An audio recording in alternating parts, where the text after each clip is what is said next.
Capture చేయడానికి మీకు photograph ఇది. డ్రోన్ ఒక 8 కేజీల ఫుడ్ ప్యాకెట్ని ఎట్లాగా అది వాళ్ళకి అందజేస్తుంది అనేది ఆల్మోస్ట్ మోకాళ్ళలో నడుము లోతు నీళ్ళల్లో ఆ డ్రోన్ ఎలా పనిచేస్తున్నాయి అనేది జస్ట్ చూపించడానికి ఇది. నేను చెప్పినట్టుగా మేము వచ్చి 100 రోజులు కూడా కాలేదు. చాలా ఛాలెంజెస్ మధ్యలో ఆర్థికమైన ఇబ్బందులుండి ఇలాంటి పరిస్థితుల్లో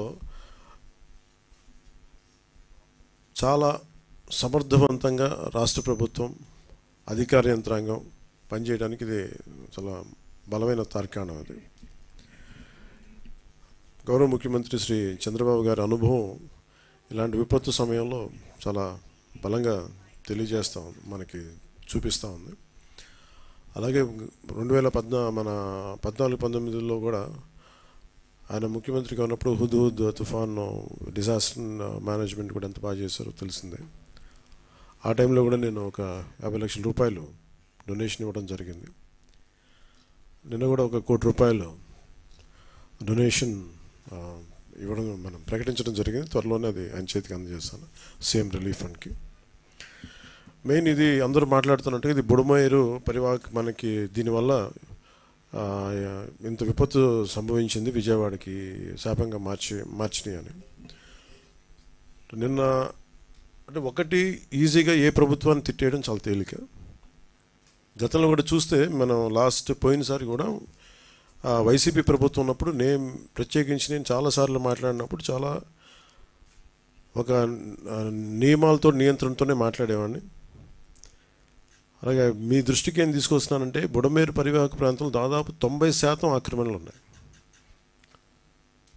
ఈ ఆక్రమణలే బుడమేరుకి మన విజయవాడకి శాపంగా మార్చేసినాయి. ఇవన్నీ ఇప్పటికీ కొన్ని ప్రాంతాల్లో ఆక్రమించిన ఇళ్ళు ఆ ప్రాంతాల్లో ఇల్లు నిర్మించారు. తర్వాత నిర్మించిన ఇళ్ళకి అవుట్ఫుల్ డ్రైన్స్ లేకపోవడం, వరద ఎటు వెళ్తుందో తెలియక అది విజయవాడ సగం నగరాన్ని వరద నీరుతో ముంచెత్తేసింది.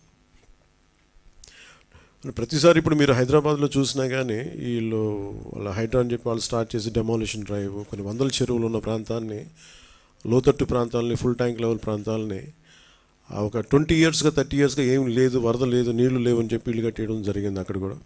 అలాగే ఏ మూల భారతదేశంలో ఏ రాష్ట్రంలో అయినా సరే, అలాగే ప్రత్యేకంగా తెలంగాణ కావచ్చు, అలాగే మనకు సంబంధించి ఆంధ్రప్రదేశ్ కావచ్చు, ఇది ఈ నదీ పరివాహక ప్రాంతాలు ఇక్కడి నుంచి సహజ స్థితిలో అది ఆ వాగులు వంకల నుంచి వెళ్ళి సముద్రంకి వెళ్ళే దిశలో ఆ దారి మధ్యలో ఇల్లు కట్టేయడం, లేదంటే లేఅవుట్లు వేసేయడం, ఇవన్నీ వైలేషన్ ఒకళ్ళు చేయలేదు.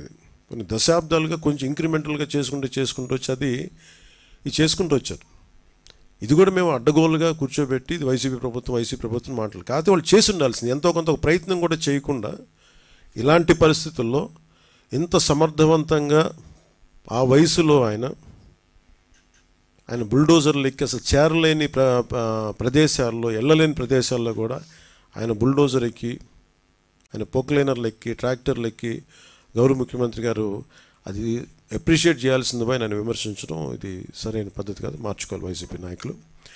అలాగే వైసీపీ నాయకులకు కూడా నా విన్నపం, నా విజ్ఞాపన, మీరు విమర్శించడానికంటే కూడా ఇది మనందరి ఉమ్మడి సమస్య, ఇది మన రాష్ట్ర సమస్య ఇది. సో మీరు కూడా నడుము వంచి, మీరు కూడా బయటకు వచ్చి, మీరు కూడా సహాయక చర్యల్లో పాల్గొనాలని మనస్ఫూర్తిగా కోరుకుంటా ఉన్నాను. అలాగే గత 2-3 రోజులుగా నేను కనిపించట్లేదు అది ఇది అని మాట్లాడుతాను. ఒకటి చెప్తాను, ఇప్పుడు నేను వస్తే నాకు ఇబ్బంది ఏంటంటే ఈ సహాయక చర్యల్లో ఇబ్బంది పడిపోద్ది. ఒకసారి అందరిని మీద పడటం, దానివల్ల అధికార యంత్రాంగానికి కూడా ఒత్తిడి అవుద్ది. దానివల్ల నన్ను వాళ్ళు చెప్పడం వల్ల రాలేకపోయాను. అది నిన్న మీకు క్లియర్ కట్గా తెలియజేశాను. ఇంకా దీన్ని విమర్శించాలని ఎవరన్నా వైసీపీ నాయకులు అనుకుంటే భవిష్యత్తులో ఎప్పుడైనా సరే మీరు నాతో పాటు రావచ్చు, ఎక్కడికైనా సరే నాతో పాటు నా కాన్వాయ్లో తీసుకెళ్తాను మిమ్మల్ని, నాతో పాటు నడవండి. ఎలా ఉంటుందో మీకు అర్థం చేసుకున్నప్పుడు అప్పుడు మీరే సలహా ఇస్తారు. అందుకని దయచేసి దీన్ని ఒకసారి మీ దృష్టికి తీసుకొస్తాను. కానీ విమర్శించే వైసీపీ నాయకత్వానికి ఎవరికైనా సరే రాష్ట్ర ప్రభుత్వం చేస్తున్న ఈ చర్యల మీద ఎవరన్నా విమర్శించదలుచుకుంటే వాళ్ళందరికీ కూడా ఫస్ట్ మీరు సహాయం చేసి మాట్లాడండి. మీరు సహాయం చేసి మీరు బయటికి వచ్చి మీరు మాట్లాడి ఇళ్లలో కూర్చొని కాన్ఫరెన్స్లు పెడితే సరిపోదు. మీరు లోపలికి వచ్చి దిగండి మనస్ఫూర్తిగా. అలాంటి పరిస్థితులు అంటే మేము కూడా మాతో కలిసి తీసుకెళ్తాం. అలాగే వరద ప్రభావిత ప్రాంతాల్లో నేను ఇందాక మన కాన్ఫరెన్స్ కాల్లో కూడా మాట్లాడితే ఒకటైతే చెప్పిన, ఒకటి ఇమీడియట్ మెషర్స్ ఏంటి, ఈ వరద నీరు వచ్చేసిన ఇమీడియట్ మెషర్స్ ఏంటి, అలాగే భవిష్యత్తులో దీనికి ఇమీడియట్ రిపేర్. సపోజ్ రోడ్లు తెగిపోయినాయి, గట్లు తెగిపోయినాయి, అలాగే రోడ్లు పాడైపోయినాయి. సో వీటికి ఇమీడియట్గా అసలు జనాలకి రాకపోకలకు ఇబ్బంది కలుగుతూ ఉంటే ముందు వాటికి ఇమీడియట్ రిపేర్ చేయించడం ఒకటి. అలాగే రెండవది పర్మనెంట్ రిపేర్స్ ఏం చేయాలి. దీనికి దాదాపు ఒక 200 కోట్లు ఓన్లీ పంచాయతీల వరకు తీసుకుంటే దాదాపు ఒక 96 కోట్లు బడ్జెట్ ఒకటి ఇప్పుడు ప్రతిపాదించారు. దాన్ని ముందుకు తీసుకెళ్తా ఉన్నాం. దాంతోపాటు మేము అడిగింది ఏంటంటే, ఒక మన ప్రిన్సిపల్ సెక్రటరీ గారు శశిభూషణ్ గారి దృష్టికి తీసుకెళ్ళింది ఏంటంటే, అసలు భవిష్యత్తులో ఇప్పుడు ఉదాహరణకి మీరు ఫారెస్ట్ డిపార్ట్మెంట్ మీరు చూస్తే నేషనల్ మీరు government of India environment forest department వాళ్ళ ఎలా ఉంటుందంటే, ఇప్పుడు ఎక్కడైనా సరే భారతదేశంలో ఉన్న ఏ ఇంచి అడవిలో అయినా సరే ఇంచి కూడా it's completely remote sensing agency ద్వారా it's completely monitored and photographed. అంటే గత వారం ఎట్లా ఉంది, పోయిన వారం ఎలా ఉంది, రెగ్యులర్ మానిటరింగ్ ఉంటుంది. అంటే మీరు ఒక ఫారెస్ట్ డిపార్ట్మెంట్, మీరు ఫారెస్ట్ ల్యాండ్లో మీరు చిన్నపాటి ఒక పాక వేసినా కానీ it can be sensed, it will take a photograph. చాలా క్లియర్ కట్గా డిమార్కేషన్ చేస్తుంటాయి, ఇది ఫారెస్ట్ ల్యాండ్, ఇక్కడ వైలేషన్ జరిగింది. అదే తరహాలో భవిష్యత్తులో ఇప్పుడు మన ఒక డ్యామేజ్ జరుగుతుంది, దీన్ని అడ్రస్ చేస్తాం, దీన్ని బయటకు వస్తాం. భవిష్యత్తులో ఇప్పుడు మనం ఏమనుకున్నాం, ఇప్పుడు కూర్చోబెట్టి వైసీపీ వల్లే జరిగిందని నేను మాట్లాడలా. ఓకే, ఖచ్చితంగా వాళ్ళు గత ప్రభుత్వం వాళ్ళు ఉన్నప్పుడు 5 సంవత్సరాలు వాళ్ళు ఉన్నప్పుడు వాళ్ళు నిజంగా కొంత మనకి ముఖ్యంగా వాటర్ ఇరిగేషన్ ప్రాజెక్ట్స్ సంబంధించి కానీ ఏదైనా సరే వాళ్ళ నిర్వహణ లోపం చాలా, వాళ్ళు సరిగ్గా డబ్బులు కూడా ఇవ్వలేదు. దానికి వాళ్ళకి అవగాహన ఉందో లేదో తెలియదు కానీ డబ్బులు సరిగ్గా ఇవ్వాలా, లాకులు రిపేర్లు చేయాలా, కనీసం వాళ్ళు కూర్చోబెట్టి చిన్న మెయింటెనెన్స్ ఆయిల్ కూడా ఇవ్వలేదు వాళ్ళు. ఇలాంటి పరిస్థితులు చేశారు.